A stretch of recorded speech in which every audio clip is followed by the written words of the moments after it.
Assalamualaikum warahmatullahi wabarakatuh. Bismillahirrahmanirrahim. Alhamdulillahi rabbil alamin. Wassalatu wassalamu ala asyrafil anbiya'i wal mursalin wa ala alihi wa sahbihi wa man tabi'ahum bi ihsanin ila yaumiddin.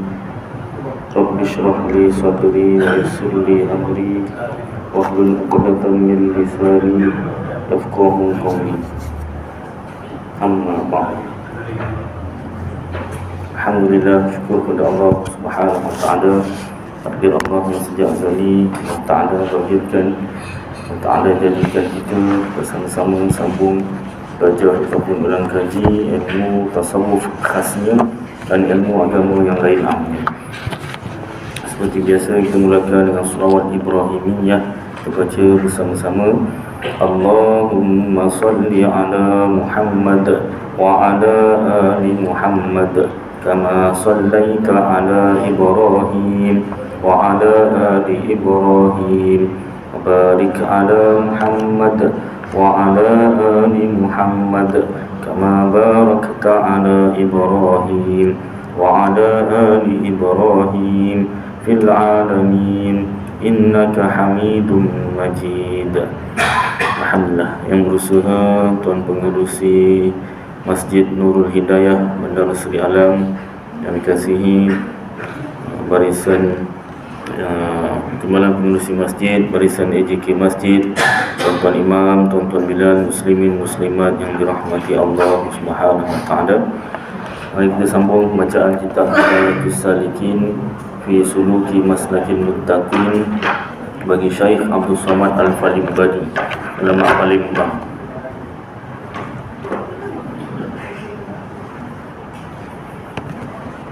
Muka surat yang Rumi muka surat 64, yang Jawi muka surat 43 ya.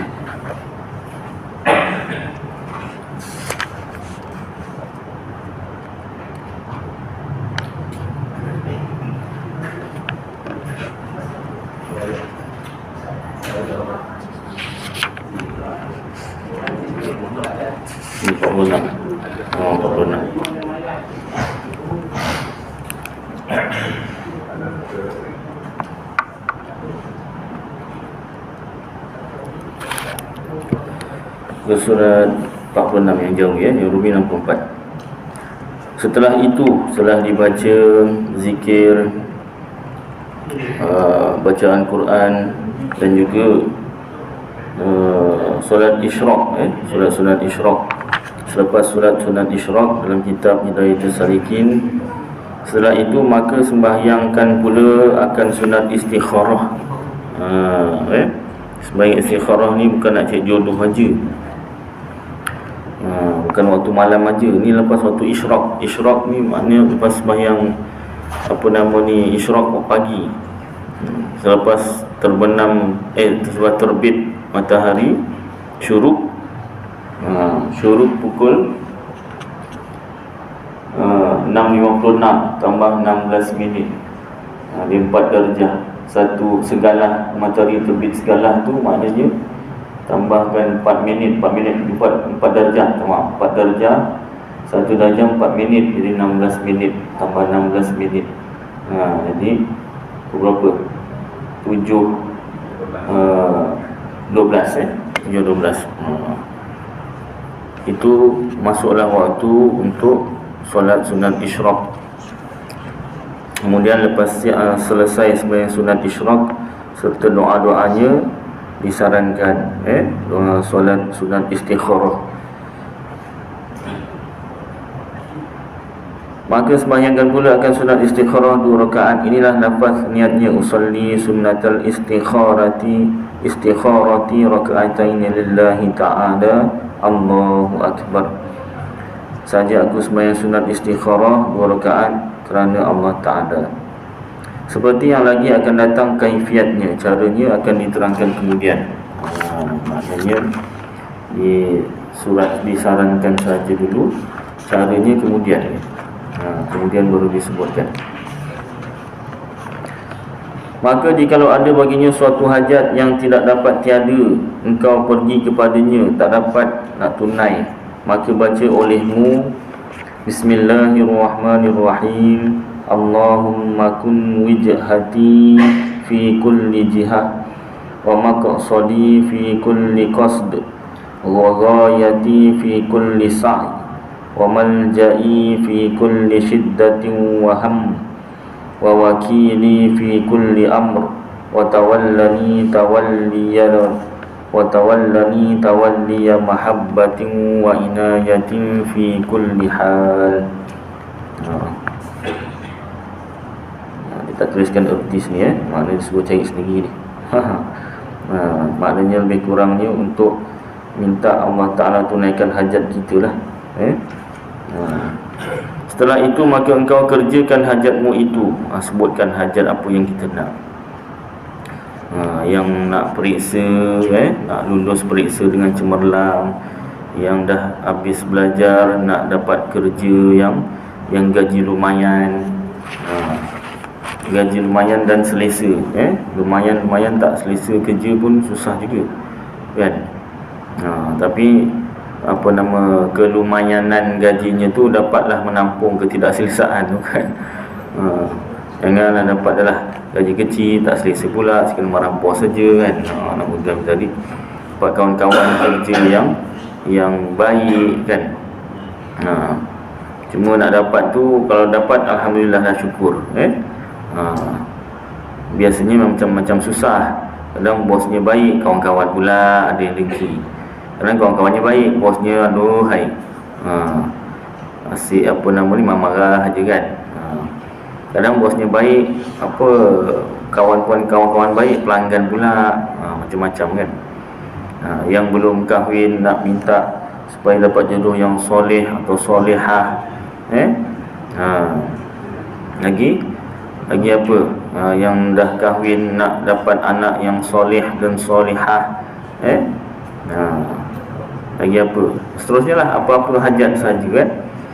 Demikianlah engkau kerjakan pada tiap-tiap yang ada hajatmu yang tidak dapat tiada mengeluarkan akan engkau daripada masyghul, sibuk dengan zikir.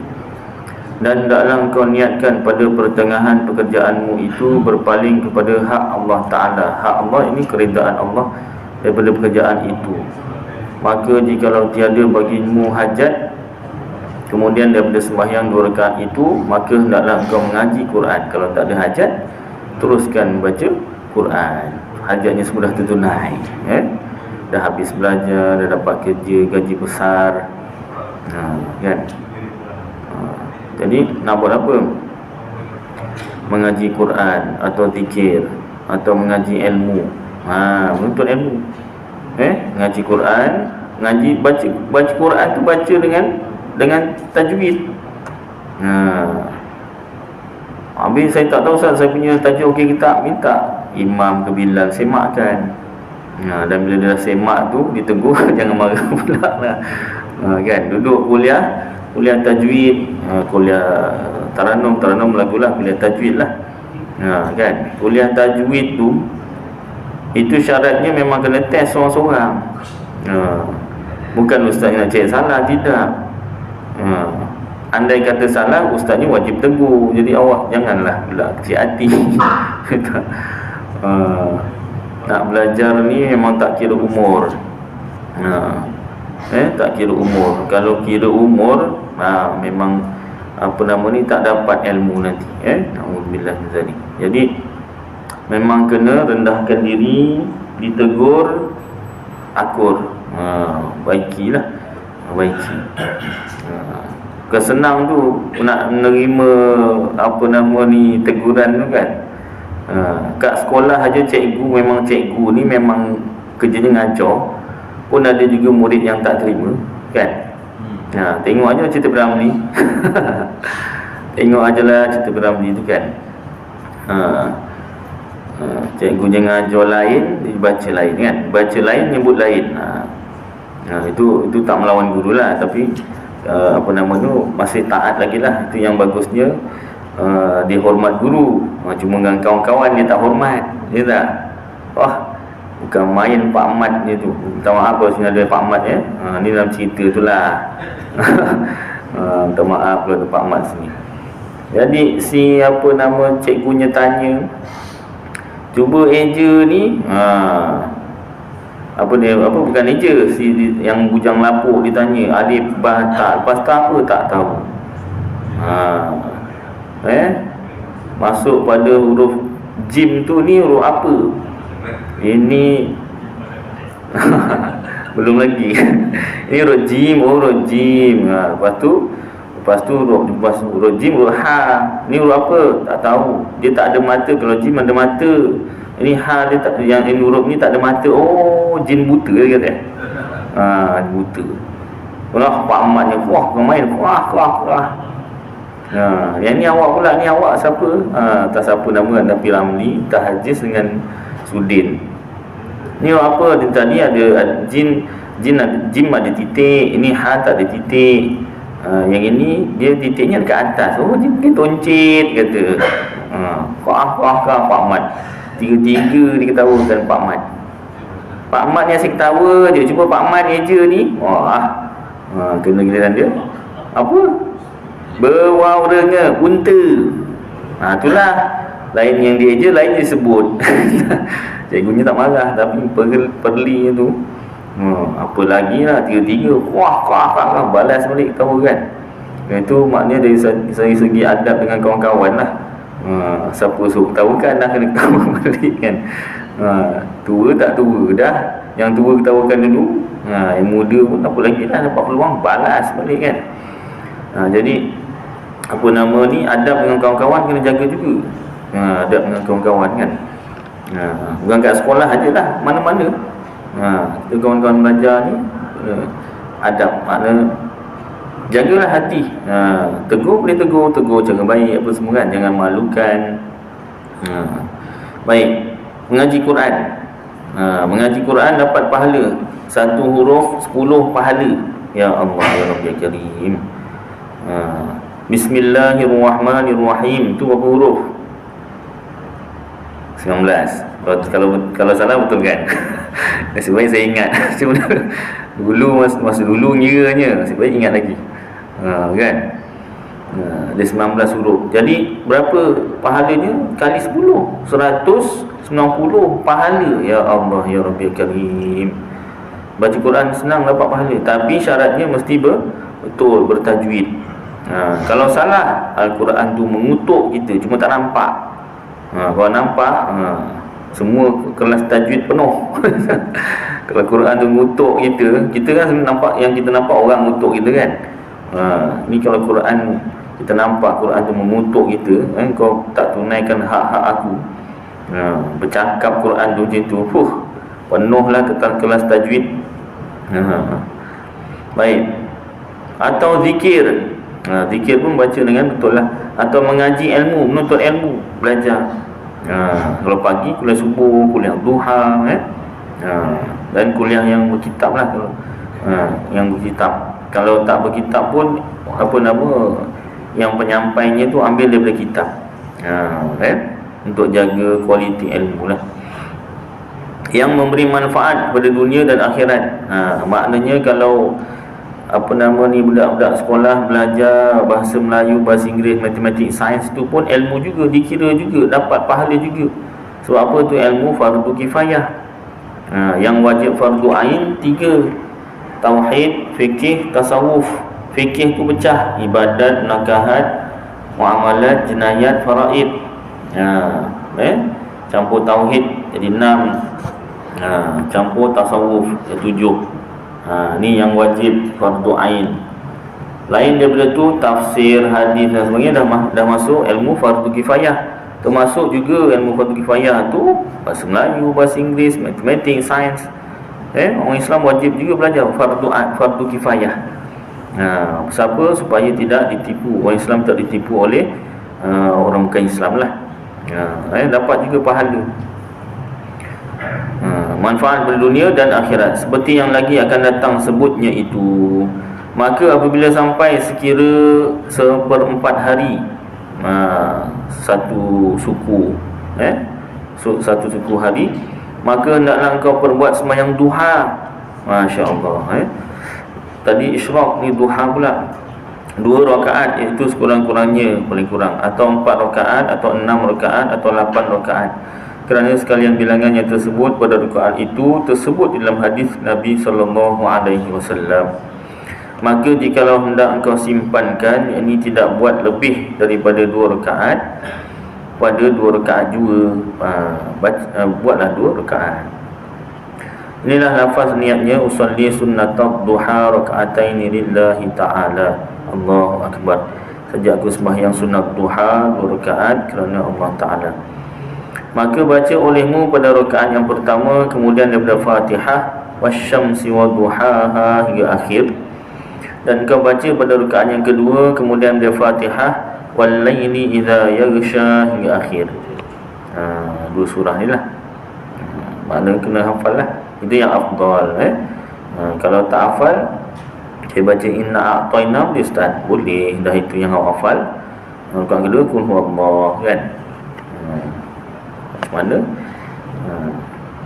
Cuma pahala dengan orang yang baca wasyamsi wa duhaha tak samalah. Lebih lagi lah. Maka apabila selesai engkau daripada mengerjakan sembahyang 2 rakaat itu, maka banyak-banyakkan olehmu mengucap istighfar. Astaghfirullahalazim. Istighfar kena selalu juga sebut istighfar, astaghfirullahalazim. Takut ada yang tak tahu istighfar bukan orang sini, tempat lain. Cuba istighfar Allahumma sholli ala Muhammad, salah.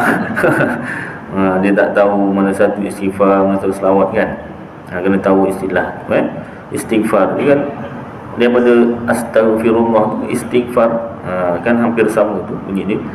Dan selawat atas Nabi SAW, istighfar, selawat. Setelah itu maka baca olehmu subhanallah walhamdulillah wala ilaha illallah wallahu akbar wala hawla wala quwwata illa billahil aliyyil azim adada khalqillahi wa bidawami mulkillah 10 kali. Setelah itu maka baca olehmu akan doa barang yang engkau kehendak daripada doa yang kemudian daripada sembahyang dahulu itu. Sembahyang duha lah. Baca doa sembahyang duha kan. Ada yang dah buat lagu kan. Cuma biasalah bila dah buat lagu tu ada yang terlebih atau terkurang sikit harakatnya tu. Jadi apa nama ni, kalau bahasa Melayunya tu tak ada masalah panjang pendek. Bahasa Melayu tak ada masalah panjang pendek, nak panjang ke nak pendek ke boleh. Bahasa Arabnya tu kan Allahumma inna duha duha'uk hingga akhir.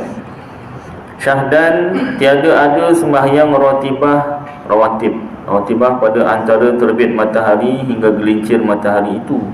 Terbit matahari ni habis waktu subuh, waktu syuruk, hingga gelincir matahari itu masuk waktu zuhur. Jadi tak ada sembahyang rawatibah, melainkan sembahyang isyraq dan sembahyang duha itu juga. Yang sunat lain isyraq duha. Tadi dia ditambah juga istikharah tu kan. Maka jika ada yang lebih waktumu daripada yang demikian itu, hendaklah kau kerjakan dalam suatu daripada 4 perkara. Kalau ada masa lagi, biasa cutilah. Bermula perkara yang pertama, hendaklah engkau kerjakan dalam waktu itu menuntut ilmu yang memberi manfaat pada agama. Dan jangan masyghulkan, sibukkan dengan ilmu yang lain daripada ilmu yang memberi manfaat pada agama itu, seperti ilmu yang lebih daripada yang difardukan atasmu, fardu ain, seperti yang dikerjakan kebanyakan manusia yang tidak mengambil ilmu kepada guru yang baik, lagi mursyid yang terpandu. Mursyid ni yang apa nama ni, terpandu, ada panduan dia lah. Jadi kalau boleh utamakan ilmu fardu ain dulu. Kata Syekh Abdul Samad Al-Falimbani, ulama Palembang ni. Tauhid, fikih, tasawuf. Ilmu lain boleh juga, tapi maknanya utamakan. Melainkan dah dah belajar fardu ain, sambung pula fardu kifayah, ataupun serentak belajar sama-sama saing. Fardu ain pun belajar, fardu kifayah pun belajar. Maknanya nak cerita penting fardu ain. Jangan belajar selain fardu ain tapi yang fardu ain tak belajar. Contoh, belajar tafsir tapi tak belajar tauhid, fikih, tasawuf. Jangan sampai begitu, kata Syekh Abdul Samad Farimban. Baik. Kata Imam Hujjatul Islam Al-Ghazali rahimahullahu ta'ala, bermula ilmu yang memberi manfaat pada agama itu iaitu barang yang menambah takut akan Allah Ta'ala, menambahkan ketakwaan kita pada Allah, ini takut akan Allah, dan yang menambah pula pada yang penglihatan mata hatimu, ilmu yang dapat melihat dengan mata hati, dengan aib dirimu. Nampak apa? Nampak aib diri kita. Bukan nampak aib muka. Ya Allah.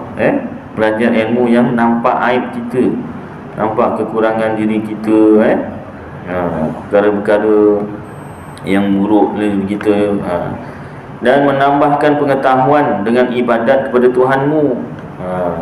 Satu, tambah takut akan Allah, ilmu tauhid lah, tambah takut kita dengan Allah. Kan? Kita belajar Allah Ta'ala Maha melihat, Allah Ta'ala Maha mendengar. Kemudian kita belajar tasawuf ni, penglihatan mata hati, nampak keburukan diri kita. Kemudian pengetahuan dengan ibadat kepada Tuhanmu, cara melakukan ibadat yang betul, cara sembahyang yang betul, perkara yang membatalkan sembahyang. Ulang kaji balik. Dah belajar dah kemarin, ulang kaji. Perkara membatalkan sembahyang, kalau kita tak belajar atau tak ulang kaji, takut terbuat. takut terbuat. Sini saya dah banyak kali sebut, tapi sebut lagi. Contohnya berdehem dalam sembahyang. Itu masuk dalam berkata-kata dalam sembahyang, kita sabilul muhtadin, kecuali kalau nak baca bacaan wajib tak dapat, melainkan kena berdehem. Bismillahirrahmanirrahim, Al-Fatihah lah. Bacaan wajib sembahyang pertama takbiratul ihram, yang kedua bacaan Fatihah, yang ketiga tahiyat akhir, bacaan tahiyat akhir, at-tahiyatul mubarakatus salawatul thayyibatu lillah tu, sampai assalamu alayna wa ala ibadillah, sampai wa asyhadu anna muhammadar rasulullah. Itu tahiyat akhir. Kemudian selawat tu satu rukun yang lain lah, Allahumma salli ala Muhammad. Terus rukun qauli juga. Yang akhir sekali beri salam, assalamualaikum warahmatullahi wabarakatuh, salam yang pertama. Jadi 5 tempat. Ini sahaja yang dibenarkan berdehem. Kalau tak dapat nak baca, melainkan kena berdehem, barulah sah amal-amal, barulah tak batal sembahyang. Kalau selain daripada 5 bacaan wajib ini, kalau berdehem batal sembahyang. Baik. Jadi kena ulang kaji. Ulang kaji dan dalami. Mungkin kat seluruh agama kita terlupa, atau kat seluruh agama tak sedalam ini pembelajarannya kan. Asal yang kita belajar berkata-kata tu bercakap lah. Melundang sayang ke apa ke, batal lah sembahyang. Rupanya berdehem pun boleh jadi batal. Malah yang kita sebelum tadi disebutkan, bersin dan batuk tu pun asalnya batal sembahyang, tapi ada kaul dhaif yang kata tak batal. Pasal apa? Tak dapat nak elak. Bersin nak elak, tak dapat elak. Batuk tak dapat elak. Batuk yang batuk lah. Kalau membatukkan diri, batal lah. Sekarang tak batal. Pasal apa? Belum dalam sembahyang, luar sembahyang. Baik. Jadi menambahkan pengetahuan dengan ibadat kepada Tuhanmu. Jangan kita ingat, alah belajar apa ni sembahyang, alah orang dah lama orang belajar tafsir, belajar hadis. Boleh, bagus, kita pun tak nafikan, bagus belajar tafsir, hadis dan sebagainya lah, ilmu-ilmu yang lain, sirah dan sebagainya, bagus. Cuma jangan dipandang remeh atau dipandang enteng. dengan dipandang sebelah mata. Ilmu-ilmu tauhid, fikir dan tasawuf. Walaupun kita dah tahu, kena ulang kaji juga. Kenapa? Lupa, manusia kan lupa. Bayangkanlah, sekolah agama Johor ni terkenal dengan sekolah agama. Sekolah agama Johor, negeri Johor ni terkenal dengan sekolah agama. Tapi ada ajaran sesat lahir daripada orang Johor, kan? Yang terbaru tu, apa nama dia, si Haq tu. Macam mana tu? Orang Johor kan malu kita. Orang Johor, sebagai orang Johor malu juga. Tak seragama kan budak ni. Lagi malu saya sendirilah. Pasal apa? Saya ngajar Kampung Kopok. Salah seorang pengikutnya Kampung Cari Masai sebelah. Apa Ustaz Aidil tak nyampaikan ke sama macam Masai tak? Saya tak ngajar situ kan. Tapi maknanya nasib baik Kopok tak ada. Kalau ada mengamuk saya. Tapi saya, apa nama ni, sejak tu saya bacakan kelebihan menuntut ilmu. Pasal apa? Yang datang-datang kuliah Kampung Kopok tu, abang tanya abang ni, kan, ya, abang ni kan dia pergi Kampung Kopok, apa nama ni, yang dah, orang kata yang dah asar umurnya dah nak terbenam matahari. Yang umurnya subuh, umurnya duha, umurnya zuhur tu tak ada, tapi tak ramai.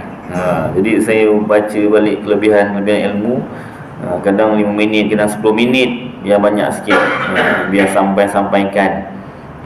Dia ada rakam tu Facebook live kuliah saya tu. Maknanya boleh juga kalau busy ke apa kan, tengok daripada live Facebook masjid. Kan, jadi apa nama ni, supaya ramai yang belajar dan sampaikan, ulang kaji lah, bukannya baru nak belajar kan. Ulang kaji dan sampaikan. Tak disampaikan tu, apa nama ni, terpengaruh. Benda simple. Salah satu ajaran Syiah ni, Nabi Muhammad dianggap Tuhan. Kan Muhammad itu abduhu wa rasuluh, hambanya, hamba Allah dan pesuruhnya. Macam mana boleh jadi terikut dengan fahaman Syiah tu sampai mengatakan Nabi Muhammad itu Tuhan kan? Pada kita benda tu simple, tapi tak tahulah apa sebab kan. Zahir ni kita tak tahulah kan, hakikatnya memang takdir Allah lah. Baik. Jadi jangan pandang remeh pada ilmu tauhid, fikir, tasawuf. Ulang kaji. Ilmu lain pun tambah kan. Tajwid fardu kifayah lah, tapi penting juga. Tafsir, hadis, sirah, penting juga. Baik. Menambahkan pengetahuan dan ibadat kepada Tuhanmu Azza wa Jalla, dan mengurangkan ia akan gemarmu kepada dunia. Kurangkan gemar, jangan berlumba-lumba sangat tentang dunia, dan menambah gemarmu kepada akhirat. Berlumba-lumbalah tentang akhirat. Dan jangan tinggal semua keduniaan, sebab itu untuk kita menuju ke akhirat juga. Dan membukakan ia akan mata hatimu pada melihat akan segala yang membinasakan. Untuk buka mata hati perkara yang membinasakan akan segala ilmumu. Jangan sampai binasa ilmu, hingga engkau peliharakan akan dia, jaga ilmu dia, dan melihatkan ia akan dikau atas tipu syaitan dan perdayanya. Sebab tu kena ulang kaji, sebab kita lupa. Bermula ilmu yang disebutkan Imam Al-Ghazali dalam Bidayatul Hidayah itu, iaitulah ilmu yang memberi manfaat, seperti yang hamba terjemahkan ilmunya itu di dalam kitab ini. Imam Ghazali kitabnya Arab, jadi diambil juga sedikit oleh Syekh Abdul Samad Al-Falimbani dalam kitab ini. Dan demikian lagi tersebut ilmu yang memberi manfaat itu di dalam Ihya Ulumuddin dan di dalam kitab Mukhtasar Ihya Ulumuddin bagi Imam Ghazali. Dan demikian lagi ilmu yang memberi manfaat itu tersebut di dalam Minhajul Abidin dan kitab Arba'in fi Usuluddin bagi Imam Al-Ghazali pula jugalah. Dan demikian lagi segala ilmu tasawuf seperti kitab tasawuf yang karangan Syekh Abdul Wahab Asy'arani, iaitu yang bernama Madarijus Salikin, dan kitabnya yang bernama Uhudul Muhammadiyah dan Uhudul Masyayikh, dan kitabnya Durarul Jawahir, dan kitabnya Yawaqitul Jawahir dan lainnya daripada karangannya. Ilmu-ilmu tasawuf. Ilmu tasawuf itu semuanya ilmu yang memberi manfaat pada agamamu dan akhiratmu. Cuma perlu diingat, jangan sampai ada orang yang belajar tasawuf tapi tak belajar tauhid. Bahaya. Dia kena seiring tauhid, fikih, tasawuf. Dan demikian lagi segala karangan Syekh Ibnu Athaillah, seperti kitab yang bernama Miftahul Falah dan kitabnya yang bernama Tanwir fi Isqatul Tadbir dan kitabnya Hikam dan yang lain daripada yang demikian itu, seperti kitab Awarif Al-Ma'arif bagi Syekh Suhrawardi dan seperti Risalah Al-Qushairi dan lainnya yang dinamai kitab tasawuf. Dan hasil bahawa segala fannun ilmu tasawuf itu, fannun tu ilmu lah, segala ilmu tasawuf itu semuanya ilmu yang memberi manfaat pada agama di dalam dunia dan akhirat. Suruh baca kitab. Suruh baca kitab. Sebab kitab ni ambilannya, sambungannya daripada Quran hadis lah. Kitab jaga standard agama tu, kualiti agama tu dengan kitab.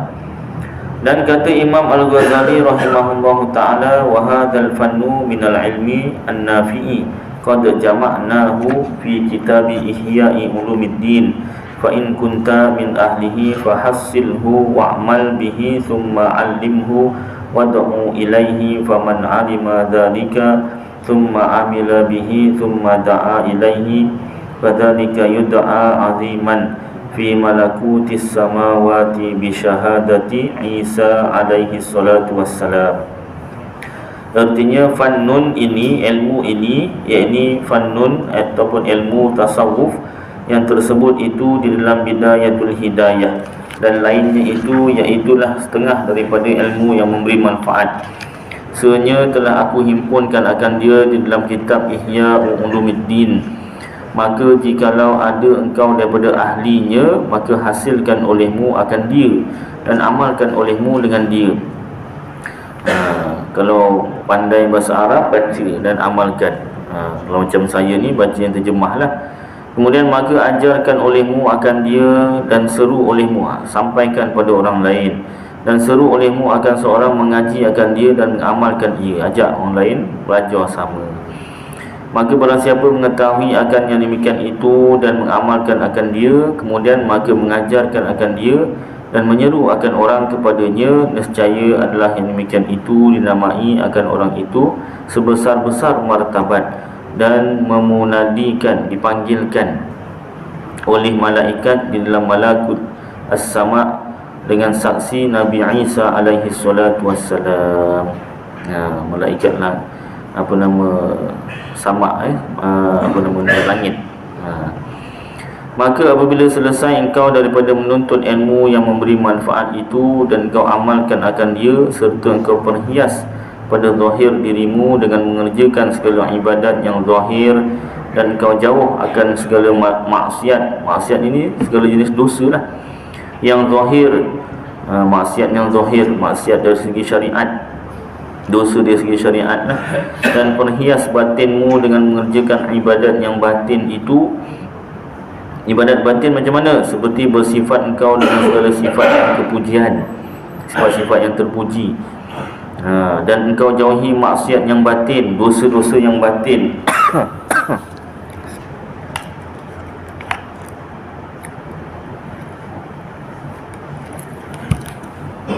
Contoh dosa yang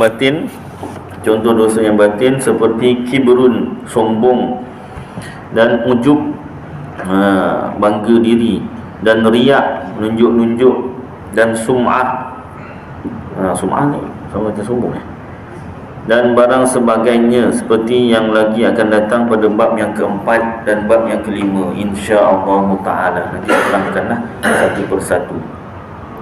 Dan jikalau ada lebih waktumu daripada mengerjakan yang demikian itu, ada lagi waktu, itu tadi disuruh menuntut ilmu, ada waktu lebih lagi, maka tiada mengapa bahawa kau sibukkan dirimu dengan menuntut ilmu fikih, ilmu fiqh, supaya engkau ketahui dengan dia masalah yang nadir, yang apa nama ni, yang jarang-jarang, yakni yang sedikit diamalkan pada ibadat, supaya mengetahui engkau akan jalan mempertengahi antara manusia yang berbantah-bantahan, tahu cara berhubung dengan manusia lah pada ketika mereka itu berhadap kepada syahwat mereka itu, berkaitan syahwat.